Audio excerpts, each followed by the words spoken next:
नमस्कार दोस्तों। अगर मैं आपसे कहूं कि आप रोज के 1 रुपए या 1.5 रुपए खर्च करके अपने परिवार को 2 लाख तक की सुरक्षा दे सकते हैं, तो क्या आप विश्वास करेंगे? तो जी हाँ, आज मैं आपको एक ऐसी ही गवर्नमेंट की स्कीम के बारे में बताने वाला हूं, जिसमें आप डेली का 1 रुपए या 1.5 रुपए खर्च करके अपने परिवार को 2 लाख तक का बीमा का सुरक्षा दे सकते हैं, जिसके अगर आपके न रहने के बावजूद भी गवर्नमेंट आपके परिवार की, आपकी फैमिली की जिम्मेदारी लेती है, जिसके बदले में वो आपसे सिर्फ डेली का 1 रुपए या 1.5 रुपए लेती है। आप सिर्फ साल के 436 रुपए से 2 लाख का इंश्योरेंस बीमा कर सकते हैं। तो जी हाँ, आज मैं बात करने वाला हूँ प्रधानमंत्री जीवन ज्योति योजना के बारे में। तो चलिए आज इसी के बारे में मैं आप लोगों को बताऊंगा। प्रधानमंत्री जीवन ज्योति योजना जो है वो आप कैसे करें और कहां से करें, और इसमें कौन कौन कर सकता है, और ये क्यों करना जरूरी है। क्या 1 रुपए में आपको 2 लाख तक का बीमा मिल सकता है? तो आज चलो इसी के बारे में पूरी जानकारी देता हूं। तो वीडियो को लास्ट तक बने रहना, क्योंकि अगर आपने वीडियो का थोड़ा सा भी स्किप पार्ट किया तो आप जो बहुत ही जरूरी चीजें हैं वो आप छोड़ देंगे। तो चलिए अभी चलते हैं, वीडियो शुरू करते हैं।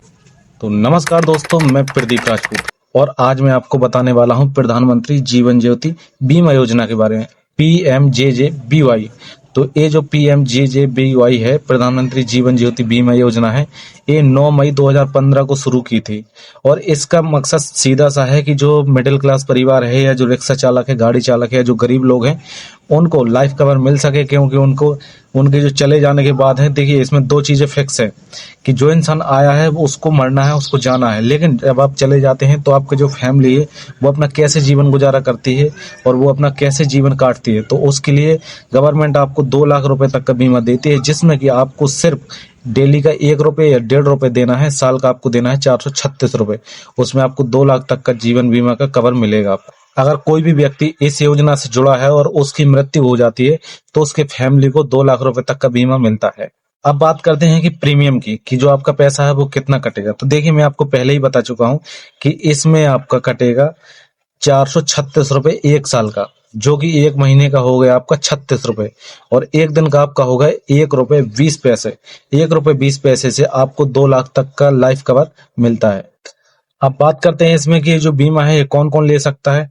तो देखिए, इसमें कोई भी इंसान है, कोई भी व्यक्ति है, वो लड़का हो, लड़की हो, आदमी हो या औरत हो, कोई भी जॉब करता हो, कुछ भी करता हो, वो मैटर नहीं रखता। इसमें क्या है, इसमें आपकी एज जो है 18 साल से कम नहीं होनी चाहिए, और आपकी जो एज है वो 50 साल से ज्यादा नहीं होनी चाहिए। अगर आपकी उम्र 18 साल से 50 साल के बीच में है तो आप ये ले सकते हैं। इसमें आपको कुछ जरूरी चीजें जो आपके पास होनी चाहिए। पहला है, इसमें आपके पास सेविंग अकाउंट होना चाहिए, और सेविंग अकाउंट में जो है ऑटो डेबिट की सुविधा होनी चाहिए। ऑटो डेबिट एक ऐसा होता है जो कि आपके महीने आने पर जो पैसा होता है वो ऑटोमेटिक कट जाता है। तो ऑटो डेबिट की सुविधा होनी चाहिए, जिससे कि आपका जब भी मंथ होगा या जब भी साल पूरी हो जाएगी तो आपका 436 रुपए आपके अकाउंट से कट जाएगा। 50 साल, अगर आपकी उम्र 50 साल से ज्यादा है तो आप जो नए हैं वो आप नया बीमा नहीं करा सकते, आपकी नई एंट्री नहीं होगी। लेकिन अगर आप 50 साल से पहले से बीमा कर रहे हैं, 55 साल तक बीमा का फायदा ले सकते हैं। अब बात आती है कि जो योजना है ये कब से कब तक रहती है।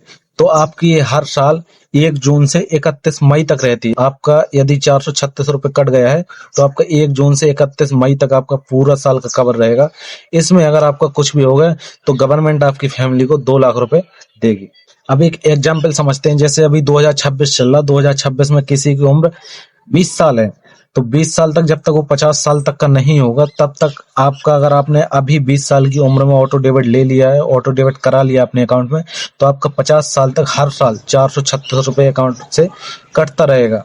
और अगर इस बीच आपको कुछ हो गया तो जो 2 लाख रुपए है, अगर आपका आज से कटा तो आपका आज से ही 2 लाख का प्रीमियम कवर जो है वो चालू हो जाता है। अगर आपने आज बीमा कराया और कल आपको कुछ हो गया तो आपका जो 2 लाख तक का कवर है वो आपकी फैमिली को दिया जाएगा। 1 साल होने के बाद ये ऑटो रिन्यू हो जाता है, जैसे ही आपका प्रीमियम कटता है वैसे ही इसका रिन्यू हो जाता है। फिर अब एक बहुत ही जरूरी बात है जो कि कई लोग पूछते हैं कि जो हमारा पैसा है वो किन परिस्थितियों में मिलता है। अब जैसे किसी की मृत्यु हो गई तो वो कैसे, अगर मृत्यु उसकी हुई हो, जब उसको पैसा मिलेगा। तो देखिए, अगर किसी का बात आप आती है कि अगर कोई बाइक चला रहा है या कोई कार चला रहा है, कुछ भी चला रहा है, अगर उसका एक्सीडेंट हो गया तो क्या उसमें मिलेगा? तो जवाब आता है कि नहीं। लेकिन अब इसमें ऐसा नहीं है कि नहीं तो नहीं मिलेगा, लेकिन एक्सीडेंट में भी कुछ ऐसे नियम है जिसमें कि आपका पैसा मिल सकता है। तो देखिए अभी मैं बताता हूँ कि आपका जो पैसा है वो किस किस में मिलेगा और किस किस नियम के आधार पर मिलेगा। तो देखिए इस योजना में अगर आपका एक्सीडेंट हो गया है कुछ शर्तों के अधीन तो आपका पैसा मिलेगा।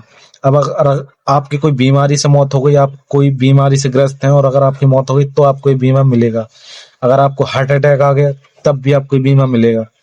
अगर आपकी नींद में मृत्यु हो गई, आप सो गए और सुबह जगे ही नहीं, तब भी आपको ये पैसा मिलेगा। अब बात करते हैं कि ऐसी कौन सी परिस्थितियां हैं जिसमें कि ये पैसा नहीं मिलेगा। अब मैंने पहले कहा कि एक्सीडेंट में पैसा मिलेगा, अब इसी का जस्ट अपोजिट करते हैं कि किन परिस्थितियों में पैसा नहीं मिलेगा। तो देखिए अभी उन परिस्थितियों की बात करते हैं जिसमें पैसा नहीं मिलेगा। देखिए अगर आपका खाता बंद हो चुका हो तब आपका पैसा ना कटेगा, ना ही आपको पैसा मिलेगा। अगर प्रीमियम कटना बंद हो गया हो तब भी आपका पैसा नहीं मिलेगा। गलत जानकारी देकर अगर आपने योजना ली है, अगर आप मेरे वीडियो से आए हैं तो आपको 100% जानकारी मिलेगी। अगर आपने और किसी का देखा है कुछ भी है, गलत जानकारी से आपने ऐसा कुछ भी किया है, तब आपको प्रीमियम नहीं मिलेगा। इसलिए जो इस योजना का लाभ लेना चाहता है तो वो अपने अकाउंट में हमेशा 24/7 पूरी लाइफ कम से कम 2,000 रुपए रखे, क्योंकि उसका 436 रुपए कट जाएगा, उसके बाद में फिर डिपॉजिट करते, इससे कम नहीं होना चाहिए, नहीं तो आपको एक बार नहीं मिलेगा, आपका पैसा नहीं कटेगा। तो अब बात आती है जैसे कई लोग इसको चाहते हैं कि हमें चाहिए लेकिन हम इसका आवेदन कैसे करें। तो अभी मैं इसका आवेदन की जो प्रोसेस है वो मैं आपको बता दूं कि इसमें आप आवेदन कैसे कर सकते हैं। सीधा सा सिंपल सा फंडा है, आपका किसी भी गवर्नमेंट बैंक में आपका अकाउंट है तो उस शाखा में आप जाइए डायरेक्टली और उस शाखा में जाकर के अपने जो PMJJBY उनसे बोलिए जो काउंटर पर है कि हमें PMJJBY का फॉर्म चाहिए, प्रधानमंत्री जीवन ज्योति बीमा योजना का फॉर्म चाहिए। तो आराम से वो फॉर्म ले लीजिए, उसमें जो रिक्वायरमेंट हो वो रिक्वायरमेंट फिल कीजिए। इसके बाद में आधार और बैंक डिटेल दें, आधार और बैंक डिटेल उसमें भर देना है। और कई बैंक जो आपको है ऑनलाइन सुविधा देती हैं, नेट बैंकिंग के द्वारा आपका जो PMJJBY का जो योजना है उसका आपको लाभ मिलता है। तो अगर आपका एक बार पैसा कट जाता है उसके बाद आपके अकाउंट से पैसा कटता रहेगा और आपके मोबाइल नंबर पर जो है नोटिफिकेशन मिलता रहेगा। अगर आपका ऑनलाइन भी हो रहा तो आप ऑनलाइन भी करा सकते हैं, लेकिन सही जानकारी के साथ में। अब बात ये आती है कि अगर जैसे किसी इंसान की मृत्यु हो गई है और उसका बीमा पहले से है तो वो अपना बीमा क्लेम कैसे करें। तो देखिए दुर्भाग्य से, भगवान ऐसा किसी के साथ ना करे, लेकिन दुर्भाग्य से अगर आपका बीमा है और अगर आपकी मृत्यु हो गई है तो आप जो आपकी फैमिली वाले हैं वो आपका बीमा क्लेम कैसे करें। तो चलिए उसका मैं प्रोसेस बता देता हूँ।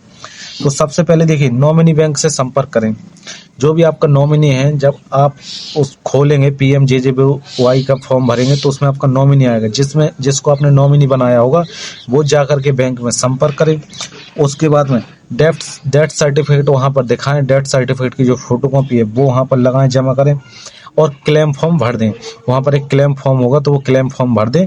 उसके बाद में जांच के बाद में पूरा जांच होगी, पूरा प्रोसेस होगा। अगर रियल में और सही कारणों के साथ में अगर उस इंसान की मृत्यु हुई है, उस व्यक्ति की मौत हुई है, तो डायरेक्टली जो नॉमिनी है उसके अकाउंट में 2 लाख रुपए आ जाएगा। अब बात ये आती है कि आज के टाइम पर 2 लाख रुपए कोई बड़ी वैल्यू नहीं है, तो क्या हमें 2 लाख रुपए का जो बीमा है, ये PMJJBY की योजना है, स्कीम है, इसमें अप्लाई करना चाहिए नहीं करना चाहिए, हमें लेना चाहिए नहीं लेना चाहिए। तो देखो मैं बता दूं कि किस किस इंसान को लेना चाहिए, क्यों जरूरी है, क्यों कि लेना चाहिए हमें। तो देखिए अगर आप एक मिडिल क्लास फैमिली से हैं और अगर आपकी आय बहुत ही कम है, आपकी पूरी फैमिली जो है आप पर डिपेंड है, तब आपको ये लेना चाहिए, क्योंकि कल के दिन आपके जाने के बाद है जो आपकी फैमिली का कौन ख्याल रखेगा। माना कि 2 लाख रुपए में आपकी फैमिली का कुछ नहीं होने वाला है, लेकिन 2 लाख रुपए में आपकी फैमिली का बहुत कुछ हो जाएगा। जो प्राइवेट लाइफ इंश्योरेंस है वो बहुत महंगे पड़ते हैं, मैं कंपनी का नाम नहीं लेना चाहता, लेकिन जो प्राइवेट लाइफ इंश्योरेंस है वो बहुत महंगे पड़ते हैं। अगर आपने प्राइवेट लाइफ इंश्योरेंस नहीं लिया है तो आप गवर्नमेंट की PMJJBY योजना ले सकते हैं। तो दोस्तों मेरे ख्याल से PMJJBY की योजना लेनी चाहिए, क्योंकि गरीब हो या मिडिल क्लास हो, 436 रुपए के साल भर के अमाउंट में अगर आपको कोई 2 लाख रुपए का अमाउंट दे रहा है, क्योंकि जो मौत है वो तो निश्चित है, लेकिन अगर आपकी इस कारण मौत हो गई है या कुछ भी हो गया है तो गवर्नमेंट आपको अगर 2 लाख रुपए का बीमा दे रही है, कुछ भी ऐसा दे रही है, तो आपको एक बहुत बड़ी राहत जो आपकी फैमिली को है वो मिल सकती है इससे। तो दोस्तों मैं उम्मीद करता हूँ आप लोगों के PMJJBY योजना समझ में आई होगी। अगर आपको कुछ भी समझ में इसमें से आया है और अगर आपको कोई भी इसका पार्ट अच्छा लगा है, आप कुछ भी पूछना चाहते हैं तो आप कमेंट कर दो और अपने दोस्तों के साथ में शेयर कर दो। और अपनी फैमिली का अगर आपने नहीं कराया है अभी तक को तो करा सकते हैं। 436 रुपए कोई बड़ा अमाउंट नहीं है। आप यही बड़ी कंपनी में जाएंगे तो आपका साल का 8 से 10 हजार रुपए का अमाउंट रहता है और वो ज्यादा नहीं, वो 4 से 5 लाख रुपए तक का ही रहता है। तो अगर आपने नहीं लिया है तो मेरे ख्याल से आप ले सकते हैं। बाकी आपकी क्या राय है आप कमेंट में जरूर दें। बाकी आपकी मर्जी, आप ले या ना ले, मेरा काम है बताना, तो मैंने बता दिया है। बाकी वीडियो को लाइक शेयर कमेंट जो कुछ भी करना होता है वो कर दो। और अगर मेरे चैनल पर पहली बार आए हो तो सब्सक्राइब जरूर कर देना। आपको ऐसे ही जो गवर्नमेंट से रिलेटेड जो जानकारी है, जो स्कीम है, वो आपको मिलती रहेगी। बाकी मैं चल रहा, बाकी मिलूंगा अगले वीडियो में। तब तक के लिए आप सब लोगों को धन्यवाद।